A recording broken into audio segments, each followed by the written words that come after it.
Acho que um ponto mega importante também, você que está no canteiro de obra, você sabe disso, é que nem sempre as medidas maravilhosamente projetadas ali, elas são respeitadas na obra. Às vezes você tem alguma variação. Sim. E, essas variações, às vezes é responsável por colocar um filetinho ali, né? Já viu isso acontecer? Ixi, muito.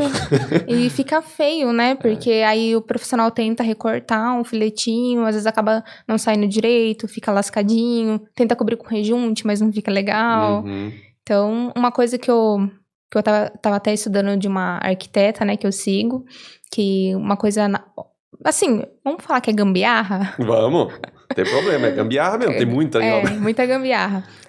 Eu tava vendo um vídeo dela que ela falou assim, na minha obra, quando tem uma parede fora de nível, em vez, né, de cortar esses filetinhos, você quebra a quininha da parede e embute o piso ali. Você embute o piso ali, o revestimento, e alinha com o espaço dos demais. Então, ele vai ficar alinhado, mesmo o piso embutido ali na parede, vai ficar alinhado e não vai parecer que a parede é torta. Entendi. Que tá torta, entendeu? Entendi. Então, é uma gambiarra, mas é uma solução. Melhor do que o filetinho, né? De ficar feio. A gente só tem que tomar cuidado se isso for um canto de box no banheiro, porque daí você não pode quebrar a impermeabilização, né?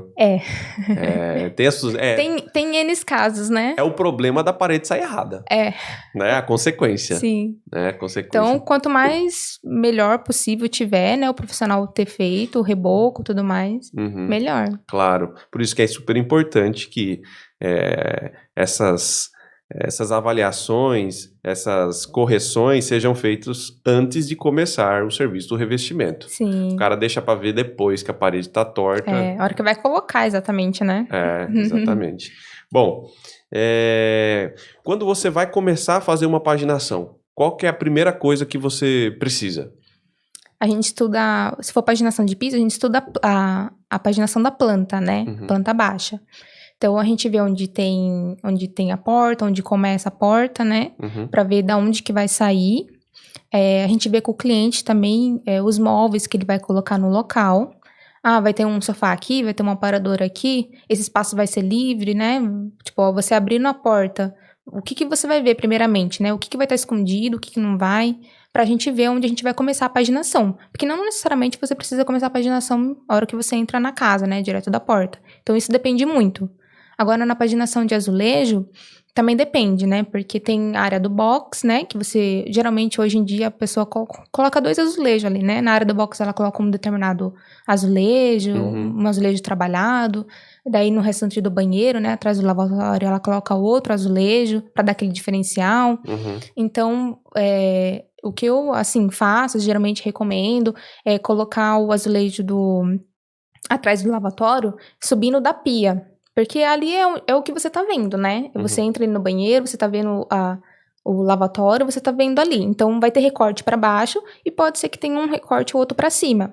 A gente sempre deixa mais o recorte para baixo, né? Que o vaso, o móvel ali acaba tampando.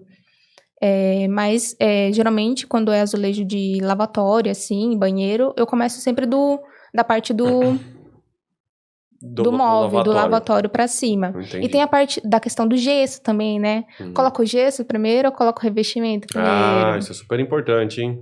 Então, já vi obras que colocou o forro de gesso primeiro e depois colocou o azulejo.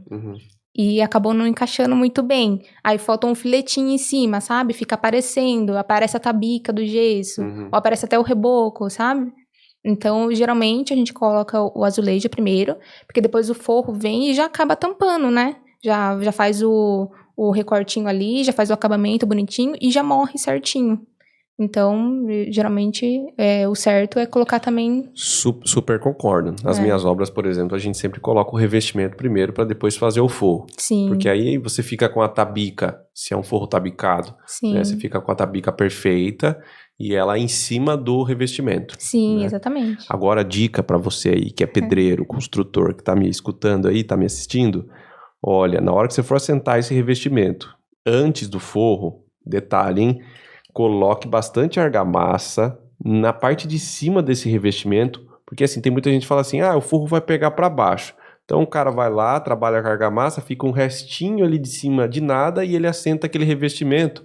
E na ponta de cima do revestimento, embaixo está perfeitamente assentado, mas na ponta de cima às vezes falta um pouco de argamassa. O que acontece? Na hora que o gesseiro vem para pregar a tabica ali, ele precisa parafusar a tabica. E aí se o cara deixa com falta de argamassa atrás, fica frágil o revestimento. Já vi quebrar muito azulejo. E aí assim, o cara tem que parar de fazer, né? Se for um bom gesseiro, né? Sim. Chama lá o pedreiro, ó, vai ter que trocar esse azulejo. Eu fui parafusar, tava sem argamassa atrás, ele quebrou a peça. Né? Então é super importante que você assente esse revestimento como se ele tivesse uma continuidade. Né? Então, colocando a massa bem preenchido até o final dele, mesmo que o forro fique para baixo. Fica a dica, hein? Ótima dica. Boa.